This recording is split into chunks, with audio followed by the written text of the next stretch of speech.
First of all, have you performed in Atlantic City before? Not for a while. I was at the last time I think the last time I was at some kind of a Trump.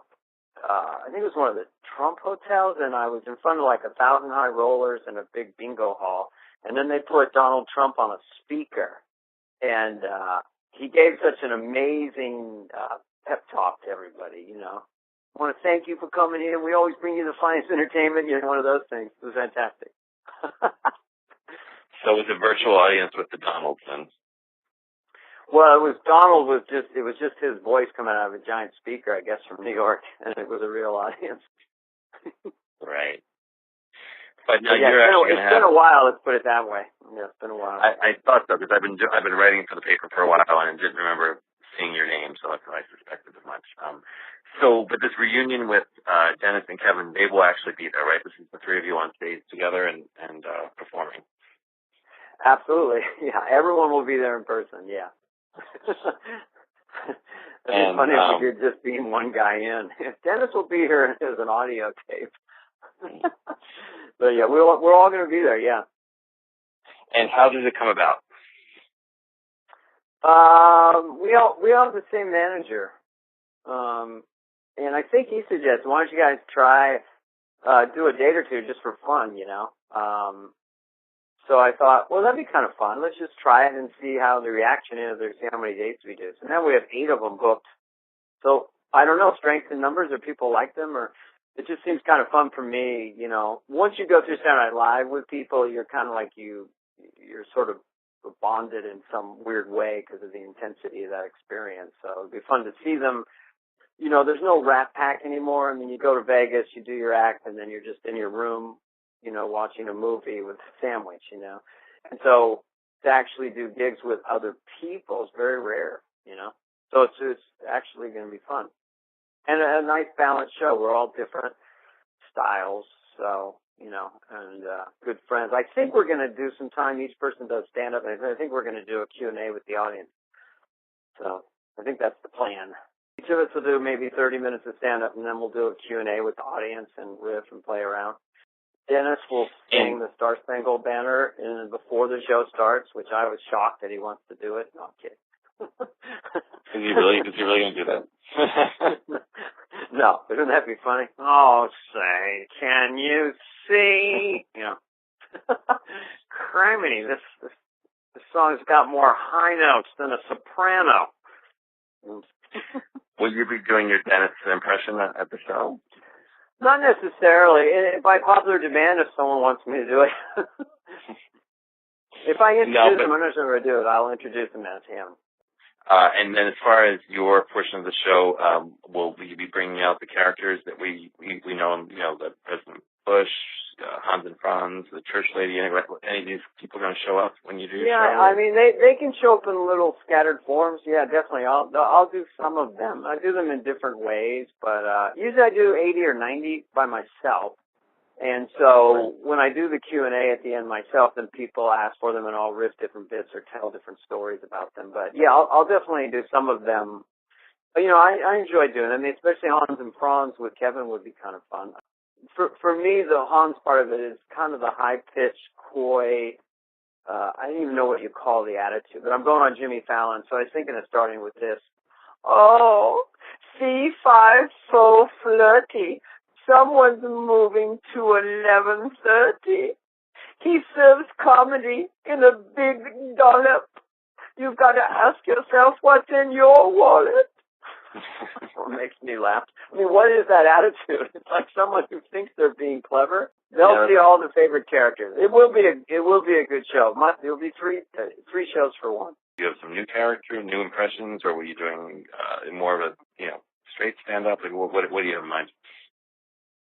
I'm doing a lot of different types of things. It's really hard to explain, I guess. I do a lot of attitude stuff, and people really don't know what I do. It's kind of interesting, but I'm trying to think the best way to put it. I do a lot of humanism stuff now. I did finally find a hook on Obama that took me a long time. And it took a long time for the audience to accept it, relax about it, and have fun with it. So lately it's been a nice, fun thing to do. Do Obama and do an abstraction is the way I do impressions and get it down to sort of a character based on President Obama. So I go through some political stuff, some human stuff. I don't even have this bit down, but I just was flying United, and I noticed that when they're boarding the plane, they don't just say row 22. Everyone's special, our upgraded premium members and our gold and bronze club members can now enter the aircraft, along with our Star Alliance sky sitters can now approach the so I'm working on stuff like that. I do a lot of stuff about being a parent and about being my age, and about lately a lot of stuff about self-destruction, ego, and fame, basically. I do the beginning of ventriloquism because I'm fascinated by someone who can talk without moving their lips. And in 2013, you can make $30 million a year in Vegas. And in the 13th century, how would that work? So, yeah. It's probably way too abstract for Atlantic City. I trust the audience. It's an East Coast audience, so I think they'll be able to I was just out there. I did Pennsylvania, and I did Huntington, Long Island. Great crowds. Someone from the New York Times wrote an article saying, why can't they do with Obama what I did with George Bush? One, because he was someone after Reagan, we were all like, well, damn, I guess we finally struck out. There's literally nothing to do here, Right. And if you see the early ones, just like, hi, I'm George Bush. It was just nothing until that kind of lazy got to do it. And, energy down in that area, up in this area. And I still enjoy doing it. When I have anxiety, I just use it.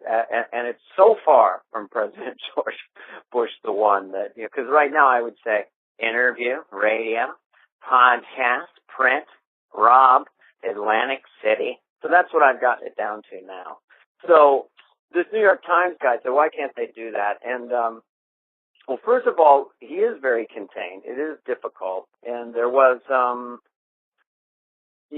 to extrapolate his rhythms was very difficult and find a hook that the audience recognized. And it took several years for the audience to actually recognize the different rhythms that he uses. If he's on the stump, if he's out in the hinterland, or if he's at a press conference,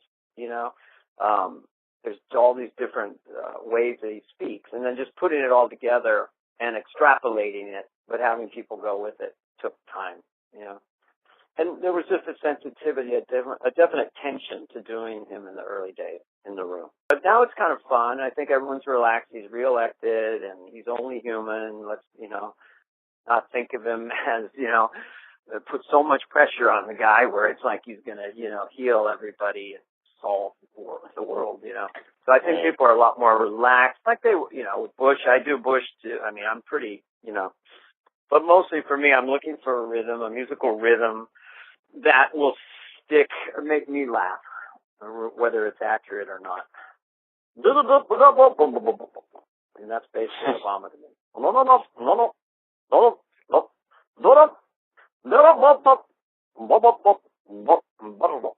But it's funny how he does kind of like never really completes certain syllables. They just float away at the end, Jack and Jill went up the hill to fetch a pail of water.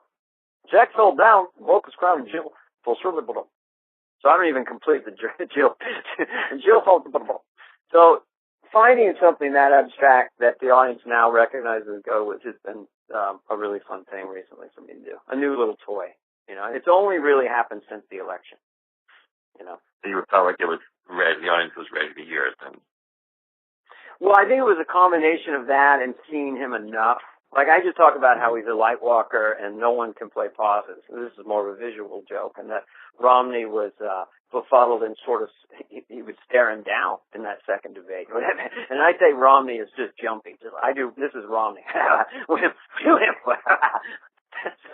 just took Romney to that. And Obama's like, not true. Not true.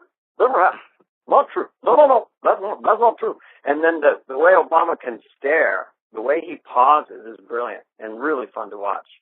He really takes pauses as a speaker and slows down. And Romney was running over himself. But Obama can just go, we know that we've got issues.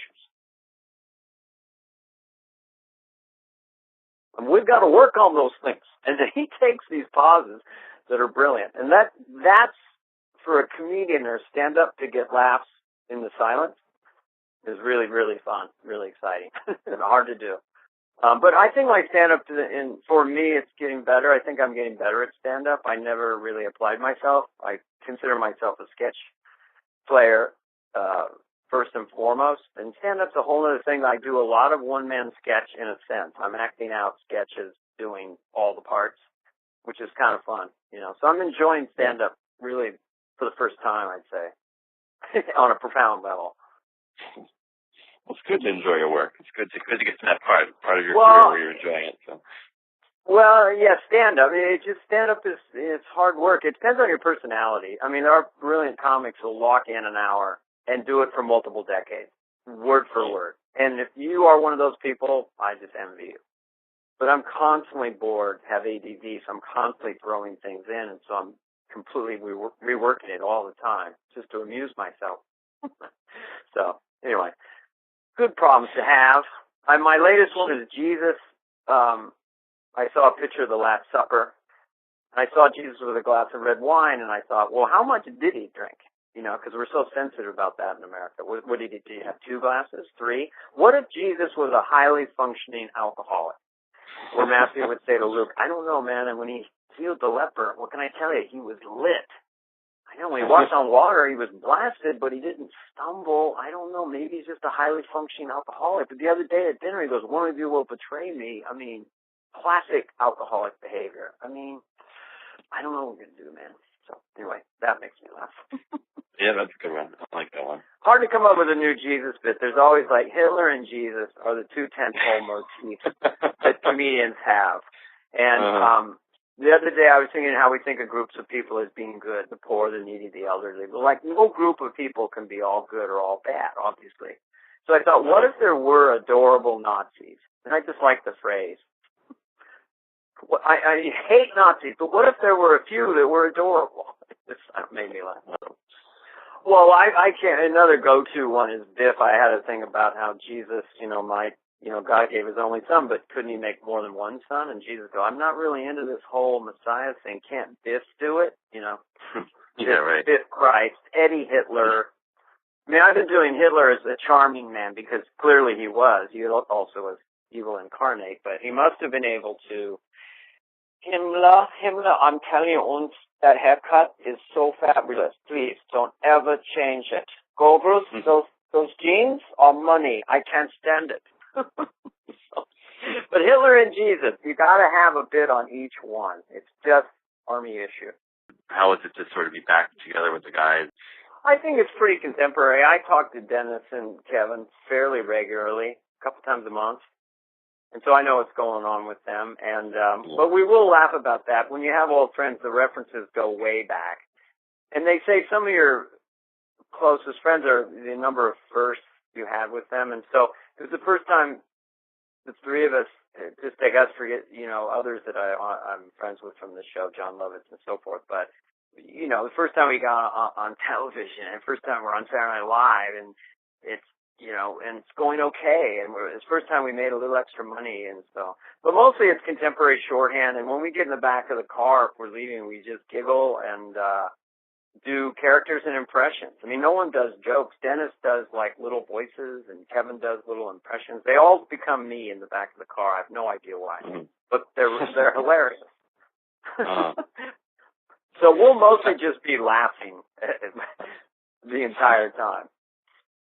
There's just, it's a nice part of getting older. You let go a little bit. You have a little more fun sometimes. Not always, but generally, you're not as spastically ambitious or worried about anybody else. It'd just be an absolute party, And I think for a stand-up comedian, if someone likes stand-up comedy, I think between the 3 of us, it is a nice balance of the show because you're going to see, 3 different styles, 3 different approaches, and they are definitely 2 of the funniest people I've ever met, Kevin and Dennis. Just funnier than hell.